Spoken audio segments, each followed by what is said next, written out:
Euzu billahi mineşşeytanirracim. Bismillahirrahmanirrahim. Alamdardын ээси болгон жаратуучубуз Аллах субхану ва таалага чексиз мактоолор айтабыз. Анын бизди жаратып, жана бизге эреже бергенине ыраазыбыз, ал эрежесине ыраазыбыз, ал эрежени алып келген элчисине ыраазыбыз. Жана анын акыйкат пайгамбары Мухаммад Мустафа саллаллаху алейхи саламга салаваттар айтабыз. Андан соң Assalamu alaikum wa rahmatullahi wa barakatuh. Урматтуу аял заты аманат аттуу мына ушул акыл калчоо аянтына үңүлгөн ушуга кайдыгер болбой бири менен чогуу бир катар көрсөтүүлөрдү чыдап өзүнүн ой пикирин айтып биз менен өнөктөш болгон ушул маселеде биз көтөргөн биз аркалаган жүктү кошо көтөрүүгө далалат кылган биздин мекендештерибиз, теле көрүүчүлөрүбүз, урматтуу ата энелер, кыз ээлери бүгүн да сиздер менен адаттагыдай ушу биздин кыздардын, келиндердин, аялдардын, жубайлардын, энелердин жашоосундагы дагы бир маанилүү баскычка көңүл бурганы сиздерди чакырып отурабыз. Тагыраак айтканда, бүгүнкү биз көтөрүп турган маселе деле мурдакылардан айырмасы жок. Болгону гана мына ушул маанилүүлүгүндө мындай бир өзгөчөлүгү болушу мүмкүн. Негизи биз кайсыдыр бир маселени чечели дегенден алыспыз. Кайсыдыр бир маселенин чечүү жолун көрсөтүүдөн да билимсизбиз. Болгону ошол маселени белгилеп берүүгө жан далбастап сиздерди чакырып жаткан кезибиз. Бүгүн сиздер менен келин үйгө келип, жосум кызыбыз келин болуп бир жака турмушка чыгып, анан адаттагыдай эле аны талаага, же болбосо жумушка, ишке чыкканы жөнүндө сүйлөшүп көрөлү. Тагыраак айтканда, иштеген келин деп карап көрөлү. Келин өзү ким?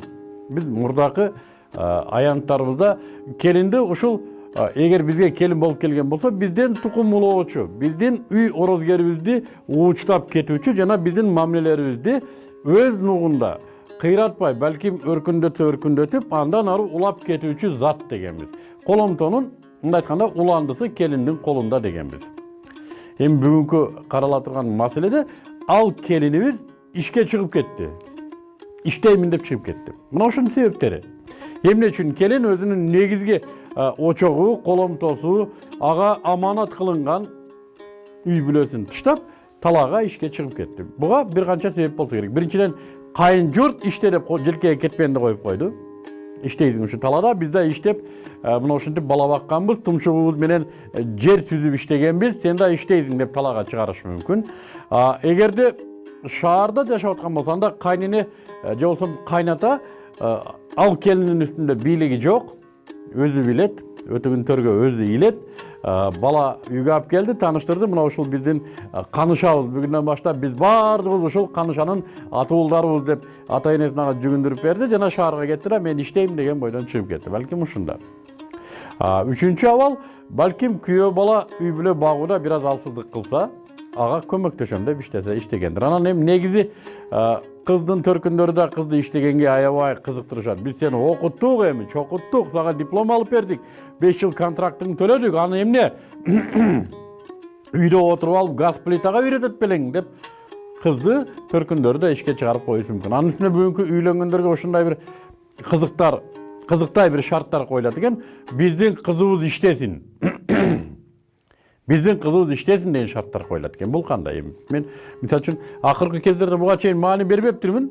Мен ойлойм силер да буга маани бербесеңиздер керек. Ушунчалык бир өнөкөттөн бизде салтка айланып, улуттук менталитетке айланып калды. Бул аял киши иштеш керек деген. Эркек киши үйдө отуруш керек деген да биз менталитетке айланып баратат го. Ошондой эле аял киши иштеш керек. Ал бүгүн келди, тойду өткөрдүк, эртеси иштеш керек деген ошо бир улуттук аң сезим менталитетке айлана баштады. Аны айтасыздар, той бүтүп-бүтпөй Россияга айдагандар бар келиндерин. Кана келиним эми сен да иште. Жана ошол жака орустун суугуна бар, орус менен уруш, талаш, иши кылып, бузулуп үй бүлөң кыйрап келиши да мүмкүн. Давай, вперед. Иштеп кел деп жөнөтүп ийгендер да толтура. Иштегендин эмнеси жакшы, эмнеси жаман? Тагыраак айтканда, иштегендин эмнеси жаман? Иштесе иштептир эми. Эл катары иштейт деп ойлойбуз. Анын эмнеси бар? Бирок карап көрөлү. Иштегени жакшы. Үйдө отурса анын үстүнө сериалдарды көрө берип, тамы деле тайып кетиши мүмкүн. Азыркы келиндер сериал менен жашап калбадыбы биздин эл. Үйдө отурганга караганда эми иштесин. Бирок маселе эмнеде? Кандай иште иштейт? Мына ушунда маселе турат. Келинибизге көрүнгөн тийише берип анын мазасын ала берген иштейби. Анын башын айлантып көзүнө ар нерсе кызыл тазыл көрүнүп атып, үй бүлөсүнөн алаксып койгон иштейби. Же чоңдору анын үстүндө үстөмдүк кылып, аны мына ушундай кандай десем, бузукулукка түрткөн иштейби. Же ден соолугу, мээрими, сулуулугунан ажырата турган каардуу иштейби. Мына ушунун баардыгын караш керек деп ойлойм. Иштегендин жаманы жок, бирок иштин жаманы бар. Келинибиздин табиятына туш келбеген. Ал бизден тукум улайт дедик. Анын баласына зыян эткен. Кээ бир келиндер мен азыр иштеп алайын деп Кудай берген баласын алдырып салат. Мына сага иш. Мен азыр иштеп алайын, алуу күчүм барында парда сатып алайын, диван алып алайын, баланы кийин кылабыз деп. Кийин кепилдиги бардай. Ушу бала тим эле мен төрөлөм деп кезекте биринин артынан бири тургандай ойлогон келиндерибиз бар. Менимче, тетирисинче акылдуу кайненелер, акылдуу ата-энелер келиндерине ишти кой. Али күйөөңдүн бели күчү бар, кубаты бар. Сен андан бала төрөп ал. Мына ол сенин келечегиң. Азыр эптеп бир занга курсагың тойса болду. Кайненеңдин коросун шыпырып, кызматты үйрөн. Бирок сен төрөп ал, төрөй бер. Кайненең сенин балдарыңды багышканы жардам берет, чарбаңа жардам берет. Жана сен ушул менен келечекте мына ушул сенин ишиң деп түшүндүргөн ата-энелер да бар. Ошондуктан биз акыркы кездерде мына ошо очор-бачар көбөйүп аткан үй бүлөлөрдү көрүп, келиндерине ыраазы болуп калабыз. Негизи иш келиндин табиятын бузат дедик. Элестетиңиздер, бүгүнкү күндө базарга барбаган жан жокко. Базарга барсаңыз, ушу мал касап болуп иштеген келиндер бар. Керелден кечке үстү кан, мал, эт жыттанган, бука сойгон келиндерибиз бар. Алар үйгө кайната кайненесине кайсы жыт менен чай берет, жолсом күйөөсүнүн кайсы жыты менен эркелетет. Биздин турмуш кыйын да, сен айта бересиң да, кана сен мен үй бүлөмө бир сом берип көрчү дейт, албетте. Кудай кечирсин, биз бирөөнүн үй бүлөсү эмес, өзүбүздүн үй бүлөбүзгө бир сом таап келе албайбыз. Анын бардыгы Аллах белгилеген ырыскы. Аны биз качсакта артыбыздан ал бир сом кууп келет. Ал убада кылган ырыскы. Мына ушундай. Ал келиндердин да ырыскысы бар. Бирок аны кантип алып атат? Мына ушундай мээримин кетирип. Жана эт деген эми эт да, кан деген кан. Мына ушул эт кан менен жугуруп алып атабы, же болбосо башка жол менен таап атабы? Маселе ушунда турат. Ошондуктан бүгүн дагы ушундай иштер бар. Деги эле аялдардын да иштегени алардын табиятына туура келбеген иш.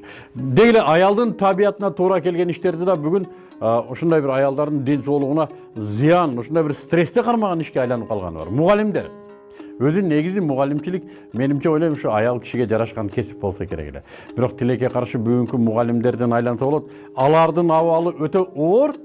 Болбос 3000 сом, 4000 сом үчүн үй бүлөсүн калтырып, өзүнүн балдарын тарбиясыз калтырып, бирөөнүн баласын окуткан мектепке чыгат. Эми мектептеги нервти айтпаңыз бүгүнкү күндө. Мектептеги стрессти айтпаңыз бүгүнкү күндө. Өзүнүн сабак берген окуучулары менен болгон абалды айтпаңыз. Мына ушунун бардыгы албетте биздин келиндерибизге, жубайларыбызга терс таасирин тийгизбей койбойт. Анын үстүнө бүгүн аялдарыбыздын өсүүсүнө да шарт жок. Аны караган эр жок. Ошондуктан иштесе иштеш керек, бирок анын иши келиндин өсүүсүнө шарт коюш керек. Өсүү дегени жанагындай күндөн күнгө жылаңачтанып Парижге кете тургандай эмес. Өсүү дегени анын интеллектуалдык өсүүсү, анын өзүнүн үстүндө иштей алганы, анын адеп аклагы, турган турпаты, каада салтка жетишкендиктери, мамилелерди өз ара өсүүсү бул бизден шартты талап кылган көрүнүш. Ошондуктан бүгүн келиндердин иштегени бизди ойлондурушу керек. Биз келиндерибиздин ишин карашыбыз керек. Эгер жаңы үйлөнгөн болсок, жубайларыбыздын ишин карашыбыз керек. Эгер ишке чыгарсак, дагы бир өзгөчө акыбал. Аларды биз жумушуна чейин узатып барып, жумуштан тосуп алганыбыз оң болот. Алар жөн эле көчөдө жаткан бир нерсе эмес. Алар биздин мекенибиз. Балдарыбыздын мекени, балдарыбыздын энеси. Аларга мына ушундай мамиле кылышыбыз керек. Иштеген келин биз үчүн иш, алардын үстүндө биз иштешибиз керек.